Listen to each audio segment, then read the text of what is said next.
शुरू करते हैं हम लोग अपना most important one word substitutions and idioms and phrases. दोस्तों जैसा कि आप जानते हो कि मैं जो भी आपको वर्ड्स दे रहा हूँ वो सारे इंपॉर्टेंट है, वो सारे एग्जाम्स में हू बहू आते हैं जैसे जैसे मैं आपको बता रहा हूँ। और सबसे अच्छी बात कि मैं आपको प्रैक्टिस कराता हूँ, यानी हिंदी के साथ साथ मैं आपके सामने आपके सामने एकदम एग्ज़ाम वाले क्वेश्चन ही लेकर के आ जाता हूँ कि एग्ज़ाम में आपको कुछ नयापन नहीं लगेगा कि ये सब तो मैं रोज़ पढ़ता हूँ।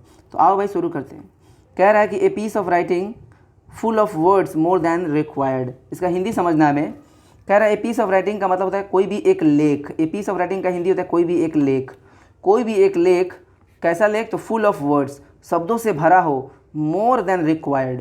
रिक्वायर्ड का हिंदी होता है ज़रूरत। देन का हिंदी की अपेक्षा मोर का मतलब ज़्यादा, यानी ज़रूरत की अपेक्षा कुछ ज़्यादा ही लिखा हो। जैसे मान लो किसी ने कहा कि गाय पे निबंध लिखो और किसी ने लिख दिया जितना लिखना चाहिए उससे कहीं ज़्यादा, खूब बढ़ा चढ़ा के लिख दिया दुनिया भर की बातें, जितना ज़रूरत था उससे कहीं ज़्यादा। अब क्लास 2 का बच्चा, उससे कहा जाए गाय पे लिखो निबंध और लिख दिया हो, जैसे मानो IAS के एग्ज़ाम में बैठा हो, तो उसको लोग कहेंगे ना कि भैया तुमने तो हद से ज़्यादा लिख दिया। तो ऐसे लेख को कहते हैं वर्बोस। याद रखिएगा ए, ठीक है। कोई ऐसा व्यक्ति भी होता है जो कम शब्दों में नहीं, छोटी सी बात को बहुत ज़्यादा शब्दों में बोलता है, तो आप उसे भी कह सकते हो कि वर्बोस पर्सन है ये, ठीक है। आवश्यकता से ज़्यादा, ठीक है ना। शब्द का आडंबर कर रहा है, शब्द दिखा रहा है कि मैं बहुत ज़्यादा जानता हूँ। स्टोइक क्या होता है भाई? स्टोइक वो होता है जिसको दुख और सुख में कोई मतलब अंतर ही नहीं समझ में आता है। एक ऐसा इंसान जो, जैसे अभी पढ़े ना मैंने आपने एक वर्ड सुना होगा इनडिफरेंट। इनडिफरेंट का भी मतलब होता है एकदम एक समान, कोई दुख सुख से फ़र्क नहीं पड़ता, उसे ही कहते हैं स्टोइक, जो दुख और सुख में हमेशा एक समान रहता है। रेटिसेंट का मतलब कम बोलने वाला, और फ्लोरा का मतलब होता है वनस्पति, ठीक है।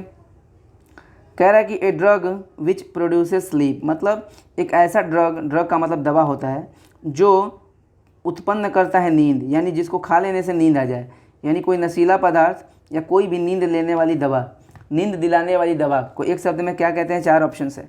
एडिक्ट है, नारकोटिक है, एडवेंचर एंड टॉपर है। दोस्तों आपको मीनिंग तो पता ही होगा क्योंकि लगातार कहीं ना कहीं से मैं वर्ड्स को रिपीट करता हूँ। पहले बच्चों इसका आंसर होगा B.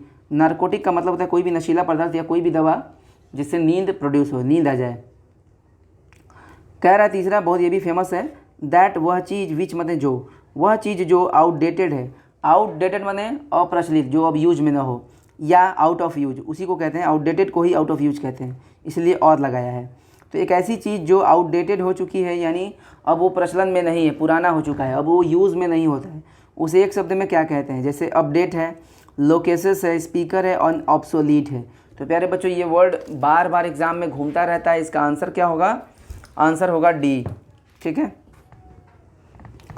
One who is hard to please, ये भी लिख लो, इंपॉर्टेंट, बहुत इंपॉर्टेंट है।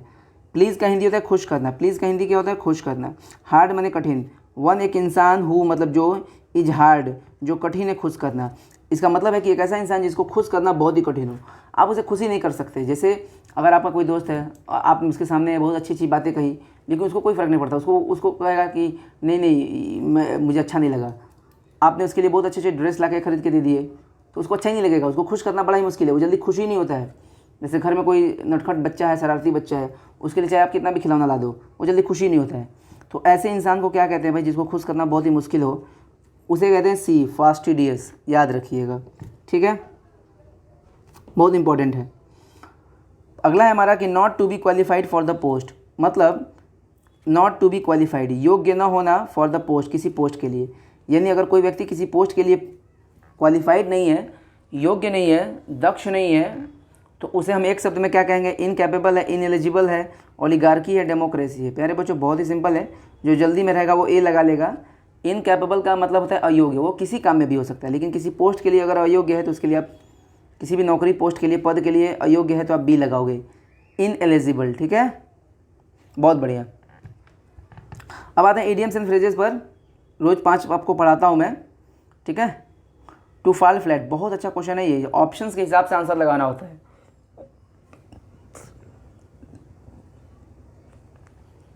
प्रश्न है हमारा, टू फॉल फ्लैट, 4 ऑप्शंस हैं। द मीट एक्सीडेंटली, यहाँ पे द नहीं होगा, यहाँ पे टू है। टू मीट एक्सीडेंटली, दुर्घटना से मिल जाना। टू रिट्रीट, पीछे हट जाना। टू क्वेरल, झगड़ा कर लेना। To meet with a cold reception. मतलब देखो कोल्ड रिसेप्शन भी एक इडियम ही है। इसका मतलब होता है ठंडा स्वागत, रूखा स्वागत, जिसमें मतलब कोई वैल्यू ना हो, है ना। कोल्ड रिसेप्शन का मतलब होता है ठंडा स्वागत, रूखा स्वागत, जिसमें कोई वैल्यू ना हो। और मीट का मतलब होता है मिलना, यानी सामना होना उस चीज़ से। टू फॉल फ्लैट का मतलब देखो देखो हिंदी का निकाला जाए, फॉल मैंने गिरना, फ्लैट मैंने एकदम सीधे सीधे गिर जाना, बोले तो कोई प्रभाव ना छोड़ना। टू फॉल फ्लैट का हिंदी आप लिख सकते हो कोई प्रभाव ना छोड़ना। अच्छा, कोई प्रभाव नहीं छोड़ेगा तो ऑप्शन में भी तो कुछ होना चाहिए ना वैसा। तो दोस्तों थोड़ा घुमा फिरा के ऑप्शन दिया है। टू फॉल फ्लैट का मतलब होता है कोई भी असर ना छोड़ना, थोड़ा भी प्रभावकारी ना होना, अर्थात वो बेकार हो जाना। तो इसका मतलब है क्या कि वो सामना किया एक रूखे स्वागत से। रूखा स्वागत का मतलब क्या है, देखो meet with a cold reception का मतलब क्या है, रूखे स्वागत से मीट करना यानी मिलना, अर्थात कोई उसकी वैल्यू न होना। जब वो प्रभावहीन हो जाएगा तो उसका कोई वैल्यू ही नहीं होगा। तो कभी कभी ज़रूरी नहीं कि यही ऑप्शन में आएगा, है ना। कभी कभी टू फॉल फ्लैट का हो जाएगा ऑप्शन इनइफेक्टिव, यानी कोई प्रभाव न डालना। लेकिन ऑप्शन में देखो दिया to meet with a cold reception. To fall flat का मतलब है मतलब ठंडे स्वागत से मुलाकात होना, अर्थात कोई उसका वैल्यू ना होना। सीधे गिर जाना यानी कोई उसकी वैल्यू ना होना। टू फॉल फ्लैट का हिंदी लिख लेना कोई वैल्यू ना होना या प्रभावहीन हो जाना। और ऑप्शन में to meet with a cold reception, answer होगा डी। लिख लीजिएगा, कभी कभी ऑप्शंस घुमा घुमा के देता है ऐसे। अगला है हमारा the fourth state. The fourth state ध्यान से देखना है। वैसे तो स्टेट का हिंदी होता है भूमि, संपत्ति, और आपको बताना है कि इसमें सही क्या है। Legal state, neglected one, the press, actual centre of power. क्या होगा भाई, आप हिंदी लिख लो। द फोर्थ स्टेट का मतलब होता है, द फोर्थ स्टेट का मतलब होता है प्रेस। प्रेस क्या होता है, जो प्रेस मीडिया होती है ना, जो न्यूज़ रिपोर्टर्स होते हैं, इन्हीं को कहते हैं प्रेस। और इन्हीं को एक शब्द में अलग से इडियम्स में द फोर्थ स्टेट भी कहते हैं, ठीक है ना। चौथी संपत्ति बोले तो हमारे देश में चौथा जो संपत्ति है उसे कहते हैं द प्रेस। प्रेस का मतलब यहाँ पे पत्रकार वगैरह है, ठीक है। तो बहुत बढ़िया क्वेश्चन है, याद रखिएगा। टू टर्न द कॉर्नर, बहुत अच्छा है वर्ड है ये भी। टर्न द कॉर्नर, कॉर्नर से मुड़ जाना, टर्न द कॉर्नर। ईडियम में भाई जो दिखता है वो एकदम एग्जैक्टली नहीं होता है। 4 ऑप्शंस हैं। To pass a critical state, यानी क्रिटिकल यानी बहुत ही नाजुक स्टेट, मैंने स्थिति को पास कर जाना, जैसे कोई बुरी स्थिति है उसको पास कर जाना। बाई अनफेयर मीन्स का मतलब होता है गलत तरीके से। एंड एडिशनल सक्सेस का मतलब होता है कोई एक्स्ट्रा उपलब्धि।